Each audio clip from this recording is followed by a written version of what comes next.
First of all, let me say to you that we are always available, and just everybody knows that Manav Seva Mandir is a community-based and community-owned temple, which is a unique thing because it is run by community, and all the community supports the temple. This is our 24th Patotsav. Every year we celebrate Katha and Patotsav. This year we were fortunate to have Pujya Sri Kanubhai Raj Guruji from India, who did Bhagavad Saptah for 7 days. And of course, since yesterday and today, we have a 24th Patotsav. As you see, all the devotees enjoying the Mahaprasad. This is one of the temple who provides prasad, Mahaprasad, because a lot of donation comes from the devotees. The other most important thing is the next year, we're going to have a 25th year. We are planning for that because since 24 years, a lot of community members has contributed a lot. And that includes the past chairmen, past presidents, and of course our board of trustees and other devotees. So we are planning big time. We want your support. Please stay tuned for more detail with TV Asia. We'll be running ads next year. And thank you for all the support.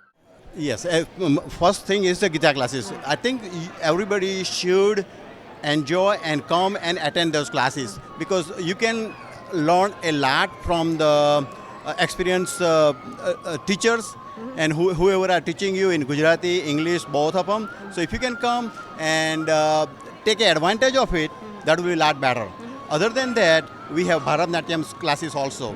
Once a week, every Wednesday, we have Bharatnatyam classes. So please come and have your kids learn Bharatnatyam. When we talk about Manav Seva, you guys are been an example of doing the Manav Seva. It is a health clinic also that you have a clinic which you've been doing monthly. Would you please? Yes, we are doing a health clinic.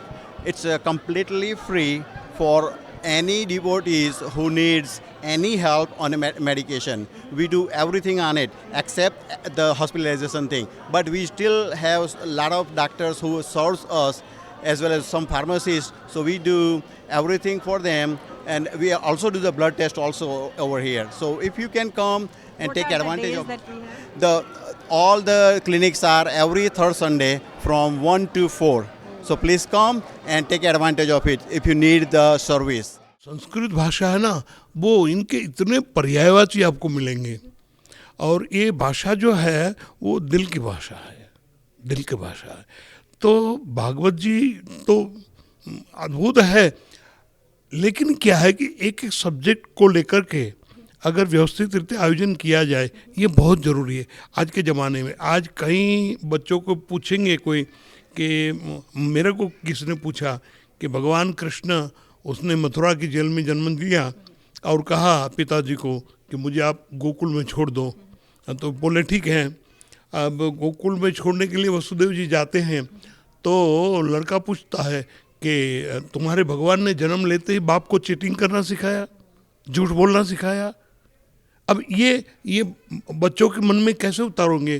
तो उसके लिए तो समझ चाहिए ना, क्योंकि समझ जब आएगी, ज़्यादा समय भी नहीं चाहिए, कम समय में. और अच्छे अच्छे जो विद्वान हैं वो सब ऐसा ही प्रयत्न कर रहे हैं कि बच्चे को 5-10 मिनट में समझा दिया जाए कि भाई ऐसा नहीं ऐसा है. और डीप डाउन अंडरस्टैंड होता है तो ही व्यक्ति स्वीकारता है, वरना डर से स्वीकारता है, वो स्वीकार नहीं है कि पिताजी क्या बोलेंगे, माताजी क्या बोलेंगी, वडील को लगेगा कि मेरी रिस्पेक्ट नहीं रखता है. लेकिन डीप डाउन उसको अंडरस्टैंड ही नहीं है, वो अंदर से स्वीकारता नहीं है. तो कोई भी वस्तु अंदर से स्वीकारे, इसलिए बहुत प्रयास करना चाहिए.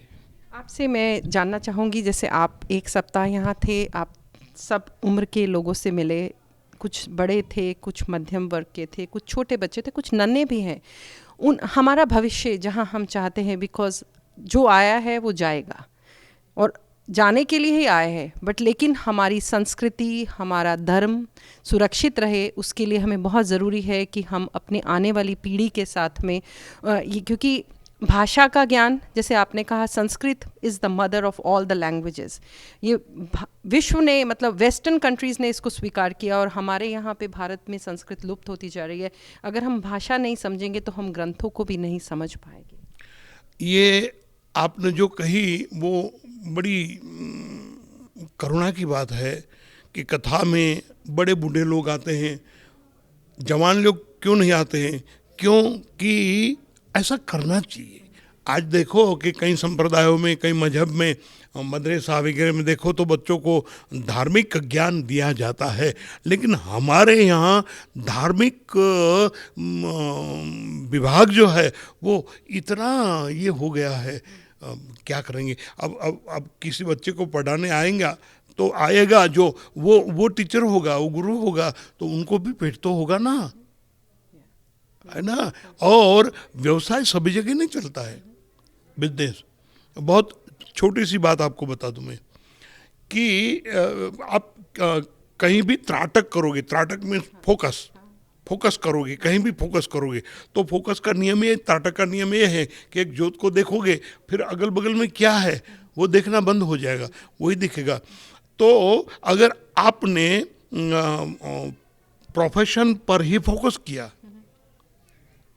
तो उसमें आपका फोकस में यही दिखेगा, how can profit big and big.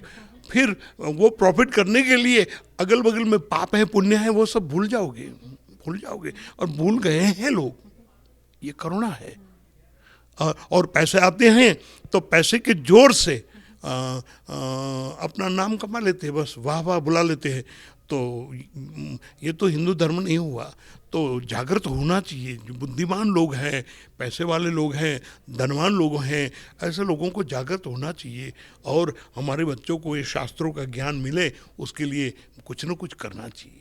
और समाज की भी ऐसी परंपरा होनी चाहिए कि हमको, जिसको हम गुरु माने या व्यास गद्दी पे कोई हो, उसको भी परीक्षा लें कि क्या वो इस जगह के काबिल है।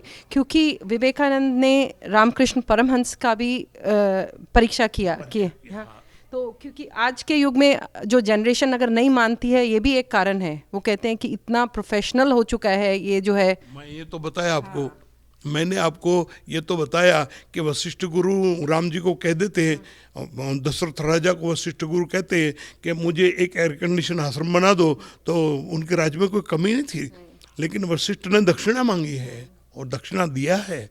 तो गुरुजनों की भी जिम्मेवारी होती है। लेकिन अब आजकल सब एक बात है कि सोशल वर्क है। एक व्यक्ति ने मेरे को पूछा कि सोशल वर्क और रिलीजियस वर्क इसमें क्या फ़र्क है। मैंने कहा कि साधु और समाज सेवक को घर घर में जाना पड़ता है, और साधु वो है जो अपने संकल्प बल से वो निर्माण कर देता है। तो ये कठिन बात है।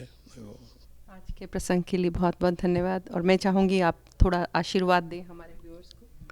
मैं ये चाहता हूँ कि भगवान सबके ऊपर कृपा करे और ज़्यादा से ज़्यादा हमारा धर्म जगत जो गिर रहा है वो उठे और हमारे समाज में ऐसी जागृति आवे। गुरु करने से नहीं होता है, गुरु प्रलोभनों से नहीं होता है। सुखदेव जी गुरु मिले परीक्षित को, परीक्षित उसके पास गया नहीं था, वो गुरु उसके पास आया था। तो हम भी पात्र बने, हाँ, और थोड़ा ऐसा हो। हम चाहते हैं कि भगवान ऐसी सबकी मनोकामना पूर्ण करे और ऐसी बुद्धि दे कि बुद्धि में समत्व आ जाए और बुद्धि ऐसी तीव्र बन जाए, ऐसी प्रज्ञा बन जाए कि जीवन को व्यवस्थित बना ले।